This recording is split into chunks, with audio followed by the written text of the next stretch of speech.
ওসব কথা এখন আর ভেবে লাভ কি মা?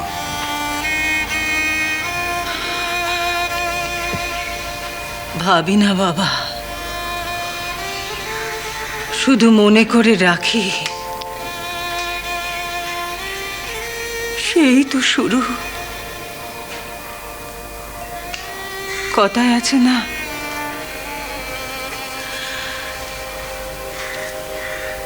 ওই সকাল দেখলে দিনের গতিক বোঝা যায়। সবে আমার সংসার ভরতে শুরু করেছিল বাবা, পালেও প্রথম বাতাস লাগলো। জয় রঘুবীর বলে নামে দাঁড়িয়ে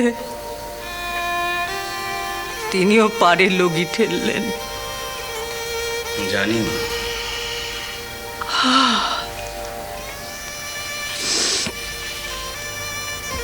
লগি পারেই পড়ে রইল বাবা।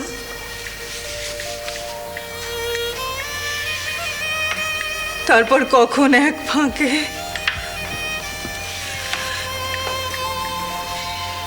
আমার হাতে হাল ধরিয়ে দিয়ে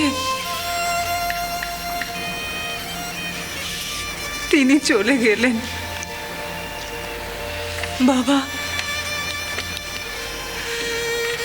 আমি মেয়ে মানুষ, আমার কবজিতে কি অত জোর আছে? হাল টেনে ধরে আমি নাও বাইতে পারি বাবা। তবু বাইতে হবে মা। যেদিকে খুশি সেদিকে ভাসতে দিলে তো চলবে না। আমার ভয় তো শেখেনি। এ নাও তো যেদিকে খুশি ভাসে না বাবা, এ ভাসে রঘুবীরের ইচ্ছেতে, জগৎ কারণের টানে। তুমি সম্যক বুঝেছ মা।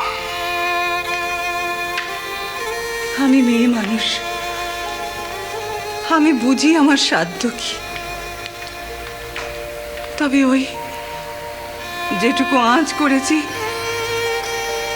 তা ওই মেয়ে মানুষ বলেই করেছি। আমরা মেয়েরা আর কিছু বুঝি না বুঝি, নিজেদের সংসারটা ভারী বুঝি বাবা। জগতের প্যাঁচ আমরা বুঝি নে, পৃথিবীর প্যাঁচ আমরা বুঝি নে, কিন্তু বেড়ালের ডাক চিনি, প্যাঁচার চাহনি চিনি, শালিকের দোল চিনি, সাপের ফোঁস চিনি। এসব তুমি কি বলছো মা? বোধে অবোধে, দুঃখে বিপদে, যে জগৎ কারণ জগৎ তারিণীর পায়ে আমি আশ্রয় নিই, তিনি আমার হালের বাঁক ঘুরিয়ে দেন বাবা। আমার নামের মুখ তিনি ঘুরিয়ে দেন।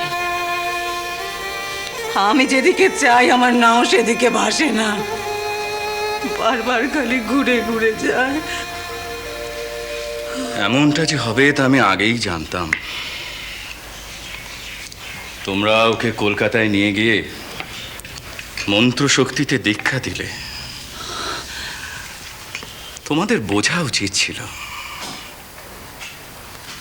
বাবা, ওই রামকুমার মন্দিরে কাজের তাগিদেই তো। তাহলেও কোন আধারে কি দেবে সেটা বুঝবে না। যা ঢালছো তার যেমন দ্রব্যগুণ আছে, তেমনি যাতে ঢালছো তারও তো দ্রব্যগুণ আছে। উনুনে গনগনে আঁচ, তাতে ঘি দেবে না জল দেবে সেটা জানবে না মা। বুঝেনি, বড় খোকা বুঝেনি বাবা। ও জানতো না, ও জানতো না ও চলে যাবে। কি বলি মা, কামার পুকুরের ধুলো এমনিতেই ভগবানের গন্ধে মম। জন্ম থেকে সেই ধুলো গায়ে মেখে ওর কত লীলা, কত বিভূতি। অমন ঈশ্বর আদে খেলে ছেলে, ওকে তো সাবধানে রাখবে, আগলে রাখবে, এড়িয়ে রাখবে। তা নয় মন্দিরে টেনে নিয়ে বীজ মন্ত্র ঢেলে দিলে। মাই তো টেনে নিলেন। টানবে ব্রহ্মশক্তি, সে টানবে না? রামকুমার যদি আমাকে আগে জিজ্ঞাসা করত, আমি তাকে মানা করতাম। অত কাছে নিয়ে যেতে আছে। তোমার শ্বশুর বংশে আমার কুলগুরু আচার্য এক পুরুষের নয় মা। তাছাড়া আমি নিজে শক্তি বিশ্বাসী। রামকুমার আমার কাছ থেকেই মন্ত্র নিয়েছিল। সেই বীজ দেবার আগে কিন্তু তোমার স্বামী আমাকে দিয়ে তার দশা পরীক্ষা করিয়ে দিয়েছিল। আজ তারা দুজনেই নেই, মহাশক্তিতে মিশে গেছে। তুমি কিছু মনে করো না মা, আমি কাউকে দোষারোপ করছি না, কার্য কারণ বিশ্লেষণ করছি মাত্র। আমি নিজে শাক্ত, তাই শক্তি মন্ত্রের তেজ আমি জানি। পূর্ণানন্দ ভট্টাচার্য মশাই বেঙ্গাই গ্রামের? আগে হ্যাঁ, আমাদের বংশের কুলগুরু। তিনি এসেছিলেন? হ্যাঁ, ভিটেতে বসে মায়ের সঙ্গে কুশলালাপ করে গেছেন, গদাইয়ের ব্যাপারে খোঁজ খবরও নিয়েছেন।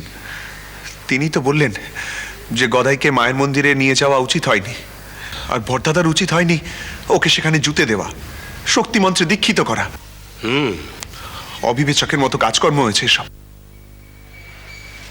রামেশ্বর, রামকুমার তোমার দাদা ঠিকই, কিন্তু তোমার থেকে তাকে আমি বেশি করে চিনি। যে সাংসারিক অবস্থা এবং কারণে সে গদাইকে কলকাতা নিয়ে গিয়েছিল, আজ এতদিন পরে তার বিচার করা কারো পক্ষে সম্ভব নয়। তোমার বাবা গত হবার পর তোমাদের সংসারের সমস্ত দায় তার কাঁধেই চেপেছিল। তারপরে অকালে স্ত্রী বিয়োগ, কাজকর্মের বাজারে আক্কারা, সংসার নির্বাহ, সব মিলিয়ে তার যে একটা মানসিক অবস্থার সৃষ্টি হয়েছিল সে তো আমি জানি। আহা, তোরা দুই ভাই শুধু উচালা হচ্ছিস। সবে তো প্রস্তাব এসেছে, এখনো ভেবে দেখার সময় তো আছে। ভেবে দেখার কিচ্ছু নেই। ও ছেলে পাগল। অমন খ্যাপার ঘরে আমরা আমাদের মেয়ের বিয়ে দেবো না। আচ্ছা, তোমার কি মান সম্মান বলে কিচ্ছু নেই? জয়রাম দাদা যে কালে ফিরিয়ে দিলে, সেকালে তুমি কি করে ভেবে দেখতে চাইছো? বুঝলাম তোমার মান সম্মানের কোনো বালাই নেই, কিন্তু তা বলে আমাদের তো গ্রামের 5 জনের সঙ্গে চলতে হয়। হ্যাঁ গো, হ্যাঁ, তুমি কি ঠিক করলে? ওই কামার পুকুরেই কথা কইবে? এই তো এরা যে বলছে ছেলে খেপা, তা তোমার মেয়েও তো খেপি গো। তার মানে খেপা আর খেপি। সে তো বাবা মহেশ্বর আর কালিকা মায়ের জোর গো। শ্রীরাম কৃষ্ণ